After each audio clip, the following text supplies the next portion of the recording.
వార్తల వివరాలు చూస్తే రాష్ట్ర అభివృద్ధిలో ప్రధాన భాగస్వాములుగా ఉన్న ఉద్యోగులందరికీ ఎక్కడా ఇబ్బంది కలగకూడదనే ప్రయత్నం చేస్తున్నామని సీఎం చంద్రబాబు నాయుడు తెలిపారు. దీపావళి పండుగ వేళ రాష్ట్ర ప్రభుత్వ ఉద్యోగులు డీఏ కానుక అందిస్తున్నట్లు సీఎం స్పష్టం చేశారు. ఉండవల్లి సీఎం క్యాంపు కార్యాలయంలో సీఎం చంద్రబాబు ఉద్యోగ సంఘాలతో భేటీ అయ్యారు. AP NGO, AP JAC, Amaravati, AP ప్రభుత్వ ఉద్యోగుల సంఘం, సచివాలయ ఉద్యోగ సంఘం సహా ఉపాధ్యాయ సంఘాల నేతలు హాజరయ్యారు. అటు మంత్రివర్గ ఉపసంఘం సభ్యులు పయ్యావుల కేశవ్, నాదెండ్ల మనోహర్, సత్యకుమార్ యాదవ్ ఉన్నతాధికారులు ఈ సమావేశానికి హాజరయ్యారు. అనంతరం సీఎం చంద్రబాబు మాట్లాడుతూ దీపావళి పండుగ వేళ రాష్ట్ర ప్రభుత్వం ఉద్యోగులకు డీఏ కానుక అందిస్తున్నట్లు తెలిపారు. నవంబర్ 1 నుంచి పెంచిన డీఏ చెల్లించనున్నట్లు ముఖ్యమంత్రి చంద్రబాబు నాయుడు ప్రకటించారు. దీనికి ప్రతి నెల 160 కోట్లు వ్యయం అవుతుందని సీఎం వెల్లడించారు. దీనిపై ముఖ్యమంత్రి మాట్లాడుతూ పోలీసులకు సరెండర్ లీవుల్లో ఒక ఇన్స్టాల్మెంట్ క్లియర్ చేస్తాం. 2 విడతల్లో ఈ చెల్లింపులు చేస్తాము. ఈ ఏడాది నవంబర్లో ఒక విడత, 2026 జనవరిలో మరో విడత చెల్లిస్తాం. సరెండర్ లీవ్ చెల్లింపుల నిమిత్తం 210 కోట్లు వ్యయం అవుతుంది. ఉద్యోగుల హెల్త్ కార్డు పూర్తి స్థాయిలో అమల్లో ఉన్న ఇబ్బందులను పరిష్కరిస్తున్నామని అన్నారు. దీన్ని 60 రోజుల్లోగా పూర్తి చేసేలా కేబినెట్ సబ్ కమిటీ చర్యలు తీసుకుంటుందని స్పష్టం చేశారు. 180 రోజుల చైల్డ్ కేర్ లీవ్స్ రిటైర్మెంట్ వరకు వినియోగించుకునే అవకాశం కల్పిస్తామని, చైల్డ్ కేర్ లీవ్స్ వినియోగంలో వయోపరిమితి లేదని అన్నారు. ఆర్టీసీ ఉద్యోగులకు పెండింగ్లో ఉన్న ప్రమోషన్లు క్లియర్ చేస్తామని చెప్పారు. ఉద్యోగ సంఘాల భవనాలకు చెందిన ప్రాపర్టీ ట్యాక్స్ మాఫీ చేస్తాం. ఉద్యోగుల అందరి గౌరవాన్ని మరింత పెంచేలా కొన్ని నామన్ క్లేచర్లను రీడిజిగ్నేట్ చేస్తామని స్పష్టం చేశారు. గత వ్యవస్థలో రాష్ట్రంతో పాటు ఉద్యోగులు కూడా బాధితులుగా మారారు. కనీసం ఉద్యోగులు తమ అభిప్రాయాలను కూడా చెప్పుకోలేని పరిస్థితిని గత పాలకులు కల్పించారని సీఎం చంద్రబాబు మండిపడ్డారు. ఉద్యోగుల బాధలు తనకు అర్థమయ్యాయని, విధ్వంసాన్ని పూడ్చేందుకు 20 ఏళ్లు పడుతుందని చెప్పారు. ప్రతి నెల 1వ తేదీనే ఉద్యోగులకు వేతనం చెల్లిస్తున్నట్లు చెప్పారు. ఈ ప్రభుత్వం ప్రజల పక్షాన ఒక ట్రస్టీగా పనిచేస్తాం తప్ప ఎక్కడ ఎవరిని ఇగ్నోర్ చేయడం కానీ కించపరచడం కానీ జరగదు. అందులో ప్రధాన పాత్ర పోషించేది ఎంప్లాయీస్ కాబట్టి వాళ్ళు మేము కలిస్తేనే ఈ రాష్ట్ర అభివృద్ధి నెక్స్ట్ లెవెల్లో తీసుకునే పరిస్థితి వస్తుంది. ఈరోజు మనం చూస్తే మన ఆదాయంలో 24-25 93% స్టేట్ ఓన్ రిసోర్సెస్లో రెవెన్యూలో మనం ఎస్టాబ్లిష్మెంట్ ఖర్చు పెట్టే పరిస్థితికి వచ్చాం. ఇప్పుడు మళ్ళీ 25-26లో 93.5%, ఈ ఇయర్ అయితే 99.53% ఖర్చు పెడుతున్నాం. 51,442 కోట్లు ఆదాయం వస్తే 51,202 కోట్లు హెచ్ఆర్ ఖర్చు పెట్టే పరిస్థితికి వచ్చాం. వాళ్ళ యొక్క బాధలు నాకు అర్థమైంది. నేను ఆ రోజు నుంచి చెప్పాను, నేను ఎలక్షన్ ముందు కూడా చెప్పాను, ఒక 20 ఏళ్ళు పడుతుందని చెప్పాను. ఇలాంటివన్నీ చూస్తూ ఉంటే 1-2 కాకుండా ఇప్పటికి మేము తీసుకున్న డెసిషన్స్ కూడా మీరు చూస్తే దగ్గర టైమ్లీ శాలరీ, పెన్షన్ పేమెంట్స్ అన్ని ఇచ్చాం. 16 నెలలుగా మొదటి తారీఖున ఎక్కడ కూడా నేను ఇంత నువ్వు కూడా చేశాను, అవసరమైతే 1 డే అడ్వాన్స్ ఇస్తాం, ఎక్కడ ఇబ్బంది లేకుండా చేయాలని ఉద్దేశంతో ముందుకు పోయాం. ఆ విధంగా దగ్గర 15,901 కోట్లు వాళ్ళ యొక్క డ్యూస్ అన్ని కూడా క్లియర్ చేశాం, శాలరీస్ ఇవ్వడమే కాకుండా. ఇంకొక పక్క పాస్ట్ లైబిలిటీస్ అన్నీ 23,556 కోట్లు అప్లోడ్ చేసాం సిస్టంలో. సెంట్రల్ స్పాన్సర్ స్కీమ్స్ కూడా 74 స్కీముల్ని రెగ్యులరైజ్ చేశాం. దీనికి ఒక 9,370 కోట్లు ఖర్చు పెట్టి యూసీలు ఇచ్చి రెన్యువల్ చేశాం. ఫైనాన్స్ కమిషన్ గ్రాంట్స్ కూడా ఒక 2,793 కోట్లు పే చేశాం. అందరికీ చేసినప్పుడు నేను ఎవరిని కూడా, అందరికంటే ముఖ్యంగా వీళ్ళు హుషారుగా ఉంటేనే నేను అనుకున్న పనులు కూడా సుజావుగా జరుగుతాయి. అందుకే పిలిపించి మార్నింగ్ అంతా కూడా మాట్లాడాం. మొన్నటి నుంచే మేము ఎక్సర్సైజ్ చేస్తున్నాం. మా ఫైనాన్స్ అయితే క్లియర్గా చెప్తున్నారు, చేతులు ఎత్తేసే పరిస్థితి వస్తే మీరు చేతులు ఎత్తేసే లాభం లేదు, ఏదైనా కానీ చేయాల్సిందే, అవసరమైతే ఎట్లా అడ్జస్ట్ చేయాలని చేద్దామని చెప్పి గట్టిగా మాట్లాడి మొత్తం అడ్జస్ట్ చేసుకుంటూ వచ్చి ముఖ్యమంత్రి చంద్రబాబు నాయుడు మంగళగిరి తెలుగుదేశం పార్టీ కేంద్ర కార్యాలయానికి వెళ్లారు. సమస్యలపై వివిధ ప్రాంతాల నుంచి వచ్చిన వారి నుంచి వినతి పత్రాలు తీసుకున్నారు. సావధానంగా వారి ఇబ్బందులను తెలుసుకుని పరిష్కారానికి హామీ ఇచ్చారు. వైద్య చికిత్సలు చేయించుకుని ఆర్థికంగా ఇబ్బందులు పడుతున్న వారికి ముఖ్యమంత్రి సహాయ నిధి నుంచి సాయం మంజూరు చేశారు. టీడీపీ కార్యాలయం నిర్మాణ పనులను పరిశీలించారు. అనంతరం కార్యకర్తలతో ఫోటోలు దిగారు. అనంతరం పార్టీ నేతలతో కాసేపు సమావేశమయ్యారు. ఏపీ విద్యా ఐటీ శాఖల మంత్రి నారా లోకేష్ ఆస్ట్రేలియాలో పర్యటించనున్నారు.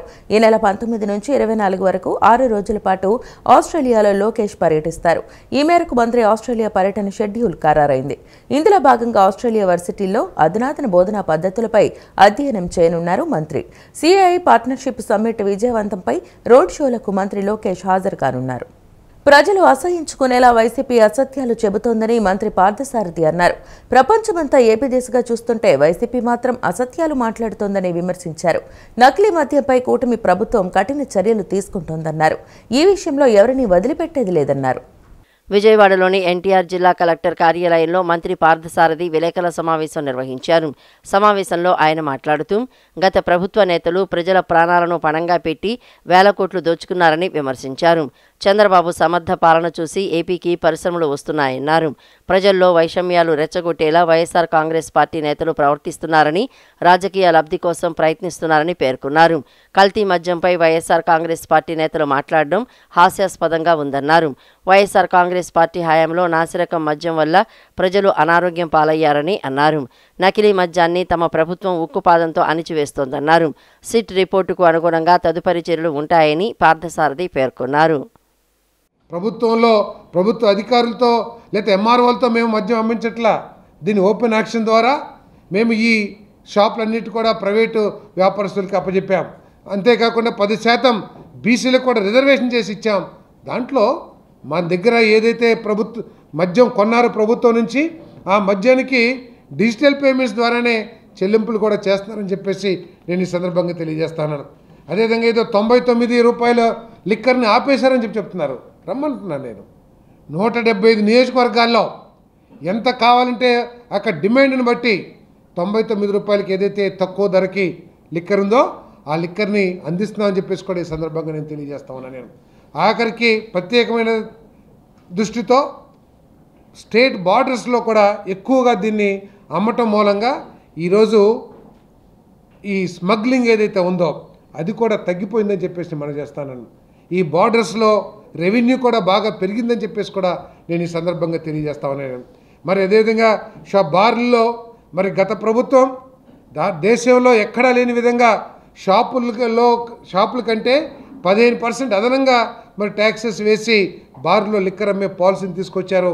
ఈరోజు బార్ల యజమానులందరూ కూడా దీని మీద ఆందోళన వ్యక్తం చేస్తున్న సందర్భంలో తప్పకుండా ప్రభుత్వం ఒక సబ్ కమిటీని ఏర్పాటు చేసింది.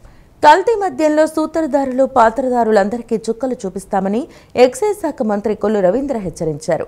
మద్యం నిషేధం అమలు చేశాకే 2024లో ఓట్లు అడుగుతామని చెప్పి కల్తీ మద్యం అమ్మిన నీచ చరిత్ర వైసీపీదని ధ్వజమెత్తారు. కల్తీ మద్యంలో సూత్రధారులు, పాత్రధారులందరికీ చుక్కలు చూపిస్తామని ఎక్సైజ్ శాఖ మంత్రి కొల్లు రవీంద్ర హెచ్చరించారు. మద్య నిషేధం అమలు చేశాకే 2024లో ఓట్లు అడుగుతామని చెప్పి కల్తీ మద్యం అమ్మిన నీచ చరిత్ర వైసీపీదని ధ్వజమెత్తారు. పేర్ని నానికి మతి భ్రమించి ఏం మాట్లాడుతున్నారో తెలియటం లేదన్నారు. 99 బ్రాండ్లు నిలిపివేశామనడం అతని అజ్ఞానానికి నిదర్శనమని దుయ్యబట్టారు. డిజిటల్ పేమెంట్లు ఎవరి హయాంలో లేకుండా చేశారో ప్రజల్ని అడిగితే చెబుతారన్నారు.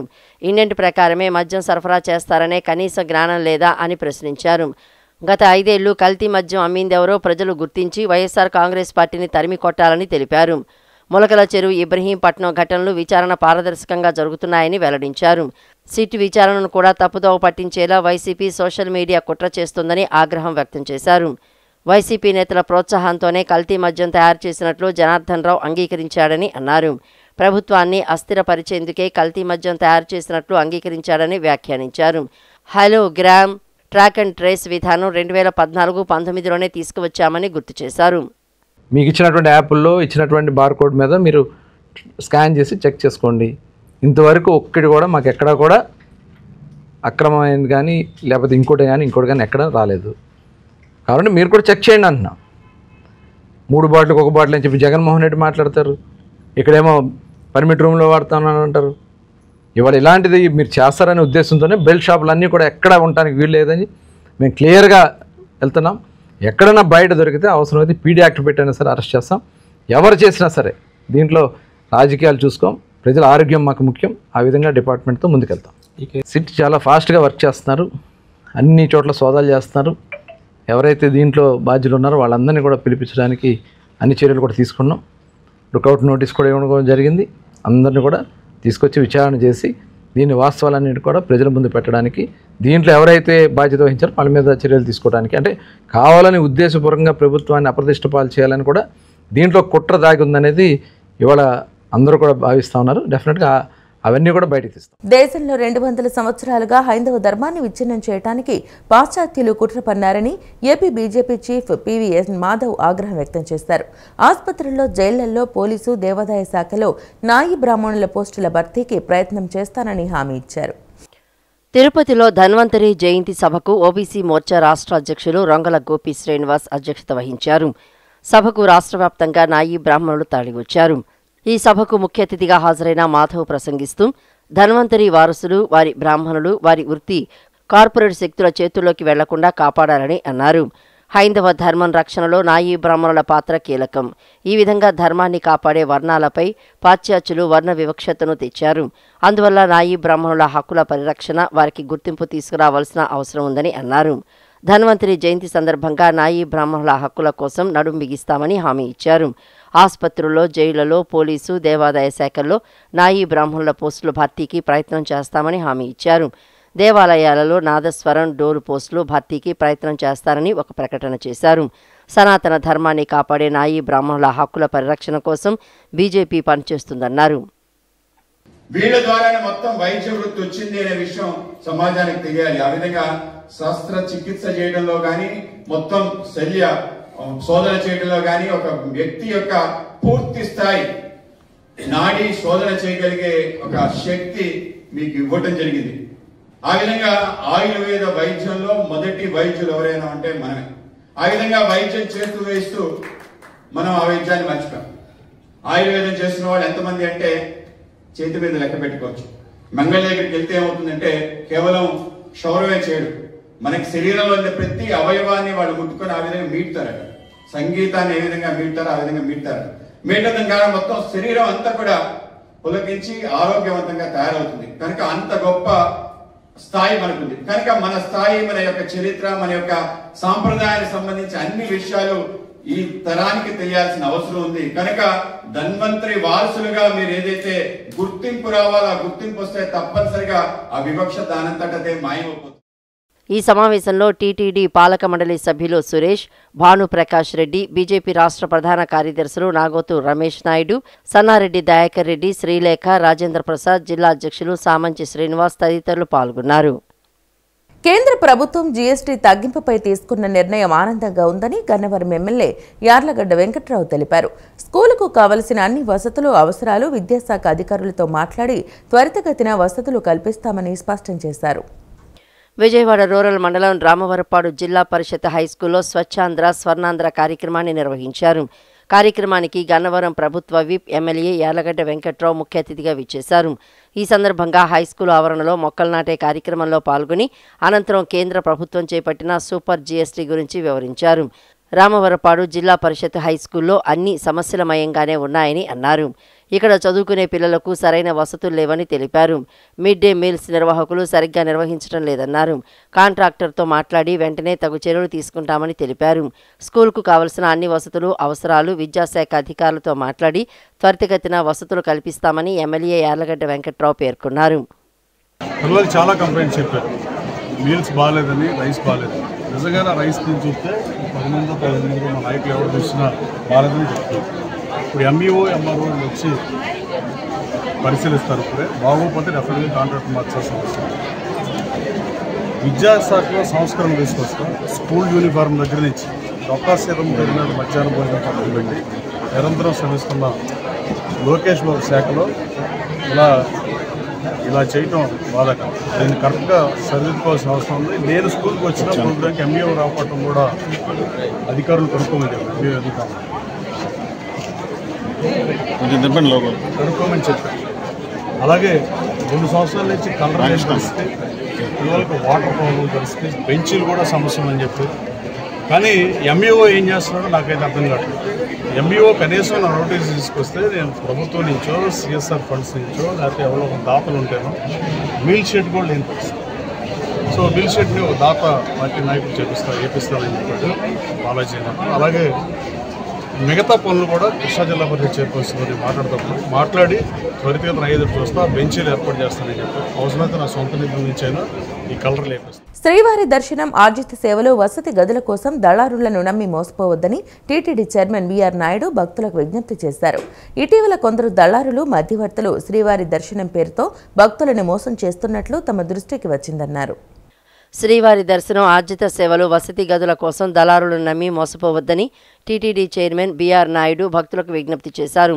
ఇటీవల కొందరు దళారులు, మధ్యవర్తులు శ్రీవారి దర్శనం పేరుతో భక్తులను మోసం చేస్తున్నట్లు తమ దృష్టికి వచ్చిందన్నారు. తిరుమల తిరుపతి దేవస్థానంలో వివిధ విభాగాల్లో పనిచేస్తున్న ఉన్నతాధికారులమని కొందరు నమ్మించి శ్రీవారి బ్రేక్ దర్శనం, ఆర్జిత సేవలు, వసతి కల్పిస్తామని ప్రలోభ పెడుతున్నట్లు భక్తుల నుంచి ఫిర్యాదులు వస్తున్నాయని తెలిపారు. ఇలాంటి నకిలీ వ్యక్తులు భక్తుల నుంచి భారీ మొత్తాలుగా వసూలు చేసిన ఘటనలు వెలుగులోకి వచ్చాయన్నారు.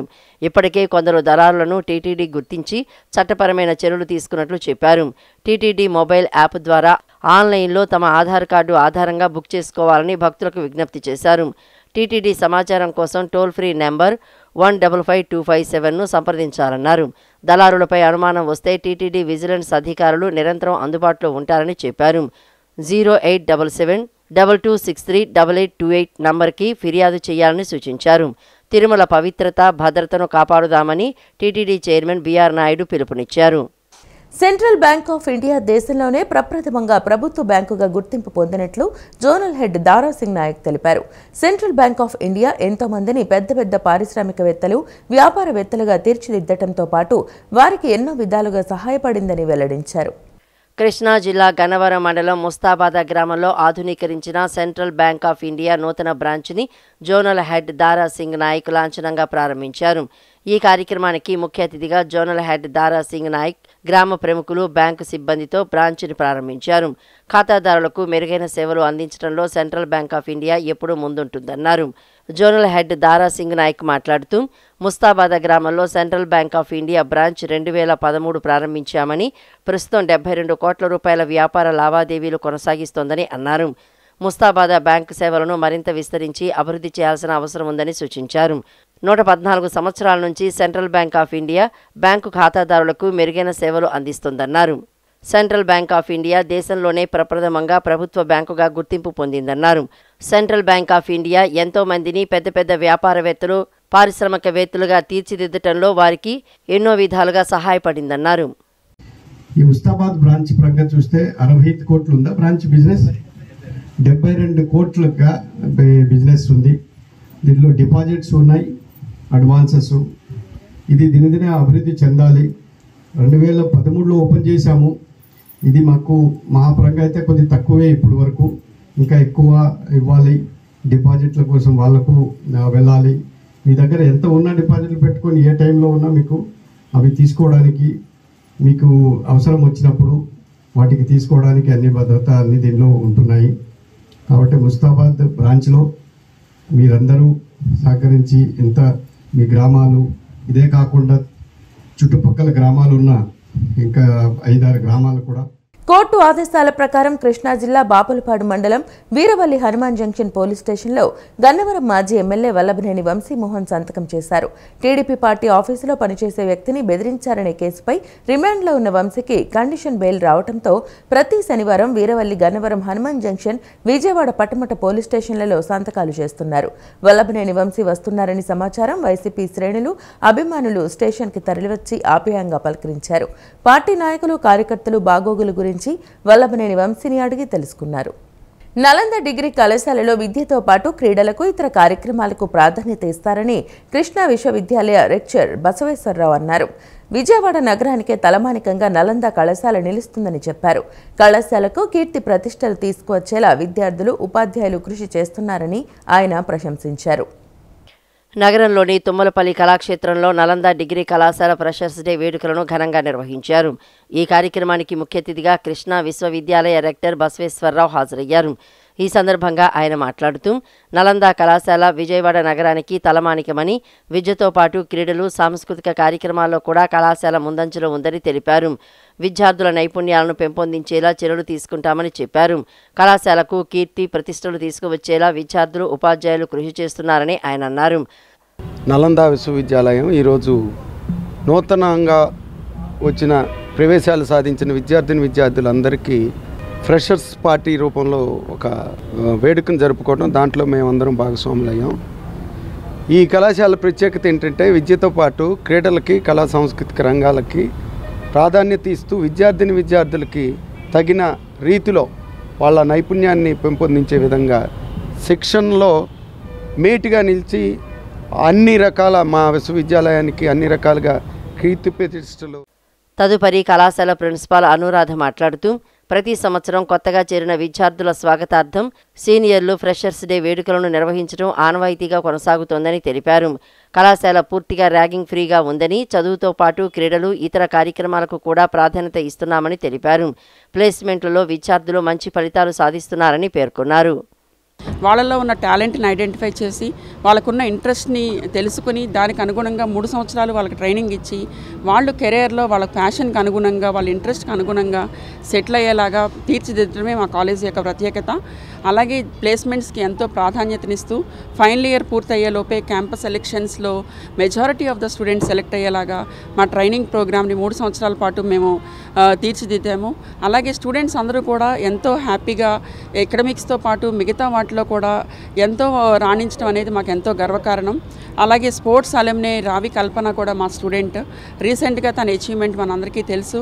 సో ఇలాంటి ఇన్స్పైరింగ్ స్టూడెంట్స్ ఎంతోమంది ఈ జూనియర్స్కి మార్గదర్శకులుగా ఉంటారని వాళ్ళందరినీ పరిచయం చేస్తూ వారి గురించి తెలియచెప్తూ కళాశాల సిస్టమ్ ఎలా ఉంటుంది ఏంటనేది ఈ ఫ్రెషర్స్ డే వేదికగా చెప్తూ ఈ వార్తలు ఇంతటితో సమాప్తం. నమస్కారం.